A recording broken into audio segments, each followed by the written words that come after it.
বঙ্গবন্ধু স্বাধীনতা, নৌকা আর প্রকৃতি একই সূত্রে গাঁথা।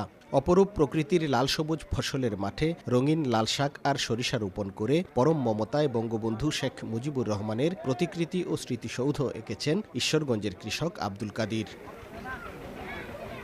বঙ্গবন্ধুর ছবির চারপাশে সরিষা আর লাল শাকের নৌকা, জাতীয় পতাকা ও জাতীয় ফুল শাপলার দৃষ্টিনন্দন ছবি বাড়িয়েছে সৌন্দর্যের মাত্রা। লাল শাক সরিষার চারাগুলো বড় হচ্ছে আর স্পষ্ট ও নান্দনিক হয়ে উঠছে বাংলাদেশের স্থপতির অবয়ব। এই কামটা ভাই করছি যে এটা আমার খুব ভালো লাগে, বুঝছো। আমি যে আমার এলাকার ক্লাবের যে ছেলেপেলেরা আছে এদেরকে নিয়ে আমি কাজকাম করি, আমার খুব ভালো লাগে। আর এরা আমাকে সাহস দেয়, উৎসাহ দেয় যে চাচা বা ভাই এই কাজটা আমরা করি, সুন্দর লাগে। এবং মূলত বিষয় হচ্ছে যে এই কাজটা আমরা করেছি, এটা বিজয়ের মাস, জি মুজিব শতবর্ষ। আর এটার জন্য আমি এদেরকে নিয়ে বললাম চলো আমরা একটা সুন্দর কাজ করি। যে কী কাজ? আমরা এই যে মুজিব বর্ষগুলোকে এই যে মুজিবের একটা ছবি আঁকবো, তারপরে জাতীয় মার্কা নৌকা একটা নৌকা আঁকবো, এরপরে স্মৃতিসৌধ, এরপরে জাতীয় পতাকা। এটা আমি ফুল হ্যান্ডেলই আঁকছি আর কি। হ্যাঁ, আর এটা আঁকাতে এটা যে হঠাৎ করে এরকম ভাইরাল হয়ে যাবে আসলে আমরা ফোলাফান বা আমরা এটা বুঝতে পারছি না। বঙ্গবন্ধুর যে ছবিটা আঁকা হচ্ছে এটা পুরাটাই ধরেন এই লাল শাক দিয়ে আঁকছি। এবং ওই বঙ্গবন্ধুর যে কুড়ের মধ্যে যে বুতাম থাকে, যেটা বাংলা ভাষায় করলে বুতাম, এই কুড়ের বুতামের মধ্যে আমি সরিষা বুতামটা তৈরি করছি। তারপরে ধরেন আমার এই মিডিলে চারটা, এই চৌরাস্তার মিডিলে চারটা লাভ আছে। একটা লাভ হচ্ছে আপনার সরিষা দিয়ে আঁকা, আর একটা লাভ হচ্ছে আপনার মূলার শাক দিয়ে আঁকা, ওপরে একটা লাভ আঁকা আছে লাল শাক দিয়ে, আর ওপর পিছিয়ে আরেকটা লাভ আছে যেটা আঁকা হচ্ছে আপনার আলতাবেডি, এরকম একটা রঙের কালার আছে, ওইটা দিয়ে আঁকা হচ্ছে আর কি। নৌকাটা সরিষা দিয়ে আঁকা হচ্ছে, তবে নৌকার যে চাউনিটা মানে উপর পৃষ্ঠে যে চাউনিটা হয়, এই চাউনিটার মধ্যে আমরা এই যে লাল শাক দিয়েছি। এক সাগরের রক্তের বিনিময়ে এদেশ এই স্বাধীন হয়েছে, যার কারণে আমি ধরেন এই যে লাল শাক দিই, মানে এটা আঁকছি বা রক্তের বিনিময়টাই এখানে বোঝা যাইতেছে আমার এই যে গোল চৌরাস্তাটার ভিতরে। এটা মানে আমি সমাজের মধ্যে তুলে ধরার জন্য চেষ্টা করছি। বঙ্গবন্ধুর প্রতি অগাধ ভালোবাসা থেকেই ফসলের এমন শিল্পকর্ম বলে জানালেন কৃষক আব্দুল কাদির। এর মাধ্যমে বঙ্গবন্ধুর জন্ম শতবার্ষিকীকে স্মরণীয় করে রাখতে চান তিনি। বঙ্গবন্ধুকে এতই ভালোবাসি, আর এই ভালোবাসাটা আমি যেহেতু কৃষক মানুষ, আমি তো আর মঞ্চে উঠিয়ে গিয়ে এই ভালোবাসার কথাটা বলতে পারি না। আমার কৃষকের কি আর মঞ্চে তেমন একটা জায়গা থাকে, যার জন্য আমার ভালোবাসার প্রকাশটা আমি ওই আমার ফসলের জমিতে এই বঙ্গবন্ধুর ছবিটা আমি আঁকলাম। ময়মনসিংহের ঈশ্বরগঞ্জ উপজেলার 18 ইউনিয়নের পাড়াখালবলা গ্রামের কৃষক কাদির। তার বাবা কৃষক তারা মিয়া, স্ত্রী মকসুদা আক্তার, 2 ছেলে আর 1 মেয়ে নিয়ে তার পরিবার। 41 বছর বয়সী আব্দুল কাদির 5ম শ্রেণীতে পড়ার সময় নিজেদের জমিতে কাজ শুরু করেন। এরপর আর পড়ালেখা করা হয়নি তার। মাঠেই দিনরাত পরিশ্রম করে সোনার ফসল ফলান শৈল্পিক এ কৃষক। 1 ডিসেম্বর নিজের 33 শতক জমিতে পাড়াখালবলা বন্ধুমহল ডিজিটাল ক্লাবের সদস্যদের নিয়ে এঁকেছেন অনন্য এ শিল্পকর্ম।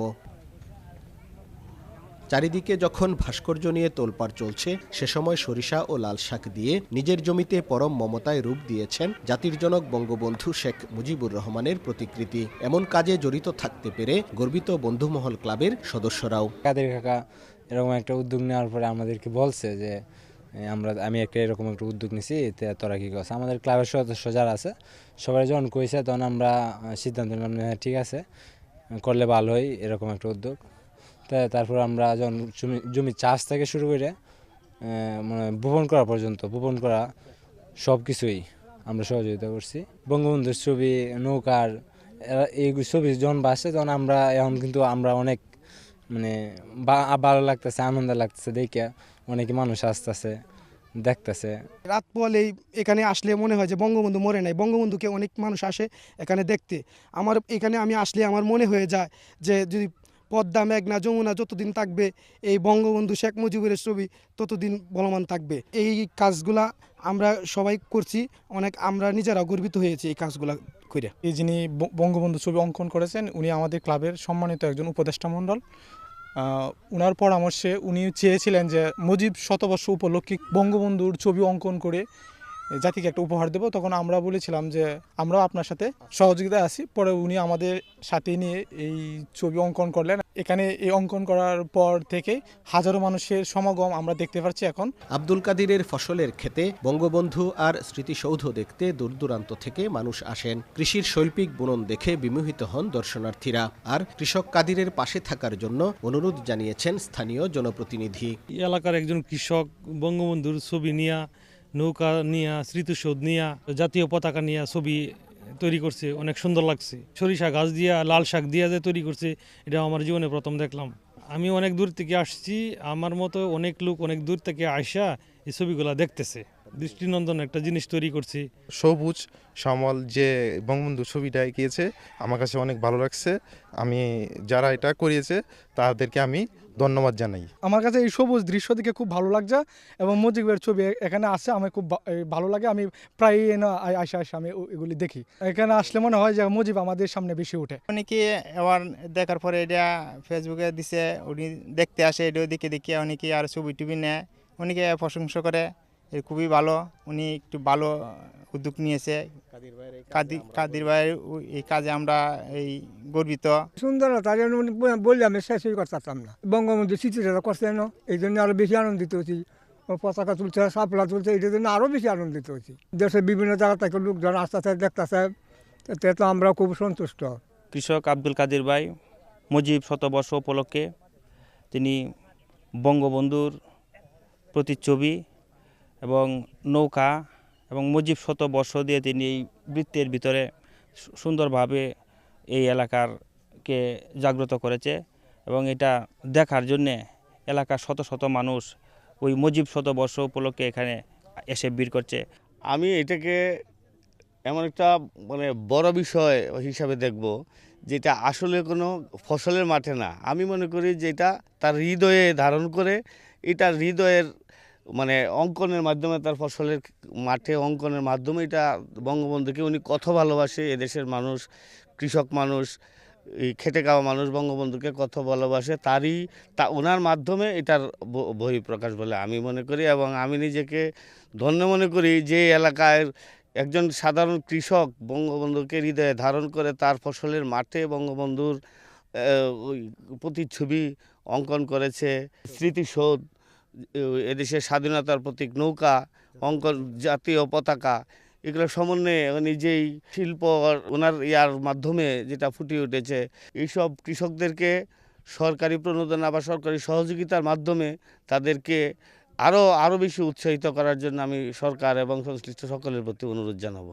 কৃষক আব্দুল কাদিরের এ ধরনের দৃষ্টিনন্দন ও সৃষ্টিশীল কাজে সবসময় সহায়তার আশ্বাস দেন স্থানীয় উপজেলা নির্বাহী কর্মকর্তা। আমি প্রথমে কৃষককে ধন্যবাদ জানাই। মুজিব বর্ষ চলছে আমাদের, মহান বিজয়ের মাসে জাতির পিতা বঙ্গবন্ধু শেখ মুজিবুর রহমানকে হৃদয়ে ধারণ করে তিনি আসলে মনের মাধুরী দিয়ে, মনের তুলি দিয়ে এই বঙ্গবন্ধুকে ফসলের মাঠে ফুটিয়ে তুলেছেন। এজন্য উপজেলা প্রশাসন, উপজেলা কৃষি দপ্তরের পক্ষ থেকে তাকে আমি ধন্যবাদ জানাই। আরেকটা বিষয় এখানে বলতে চাই, তিনি কিন্তু আমাদের রেগুলার কৃষক। 2020-21 অর্থ বছরে যে প্রণোদনা দেওয়া হয়েছে তার তালিকায় কিন্তু এই কৃষক আছেন, কৃষকের ওয়াইফ আছেন, এবং প্রতি বছরই আমরা এই কৃষককে এই প্রণোদনা তালিকায় রাখি।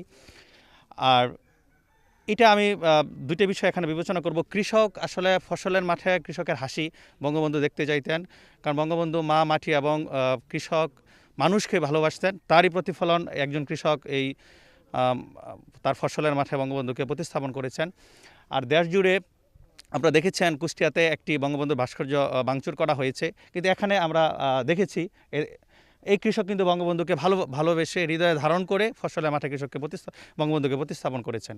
এজন্য আমরা উপজেলা প্রশাসন, সরকারের সকল দপ্তরের পক্ষ থেকে আমরা ধন্যবাদ জানাই। আর সামনের দিনগুলিতে যে কোনো প্রণোদনা এবং সরকারি বরাদ্দ আমরা কিন্তু এই কৃষককে তার যে অনবদ্য শিল্পকর্ম, এটাকে আমরা উৎসাহিত করব। আর কৃষক কাদিরের এমন কাজে গর্বিত কৃষি বিভাগ। আগামী বছর বঙ্গবন্ধু কৃষি পদকের জন্য কাদিরের নাম প্রস্তাব করা হবে বলে জানালেন ঈশ্বরগঞ্জ উপজেলা কৃষি কর্মকর্তা জনাব আব্দুল কাদির। সে একজন আদর্শ কৃষক। রবি মৌসুমে স্থাপিত রাজস্ব বাজেটের আওতায় সে একজন সরিষা প্রদর্শনী চাষি। বাড়ি সরিষা 14 এবং লাল শাক দিয়ে হাজারো বছরের শ্রেষ্ঠ বাঙালি জাতির পিতা বঙ্গবন্ধু শেখ মুজিবুর রহমানের ছবি, স্মৃতিসৌধ নৌকা এবং 4টা লাভ চিহ্ন সুন্দরভাবে ফুটিয়ে তুলেছেন। এটা শুধু মাঠের ছবি না, এটা তার হৃদয়ের ছবি, এটা অসাম্প্রদায়িক বাংলাদেশের ছবি। এই কার্যক্রমের জন্য কৃষি সম্প্রসারণ অধিদপ্তর ঈশ্বরগঞ্জ আমরা গর্বিত। আমরা আশা করতেছি যে সামনে বছরের বঙ্গবন্ধু কৃষি পদকের জন্য তার নামের প্রস্তাবনা করব। আর কৃষি বিভাগ তার পাশে আছে, প্রযুক্তি দিয়ে উপকরণ সহায়তা দিয়ে আমরা তার পাশে থাকব। গত বছরও এমন শৈল্পিক কৃষির মাধ্যমে হইচই ফেলে দিয়েছিলেন কৃষক আব্দুল কাদির। স্ত্রীর প্রতি ভালোবাসার বহিঃপ্রকাশ হিসেবে বানিয়েছিলেন ভালোবাসার জমিন। ফসলের মাঠে নকশিকাঁথা এঁকে আলোচিত হয়েছিলেন তিনি। হারুনুর রশিদ, সময় সংবাদ, ময়মনসিংহ।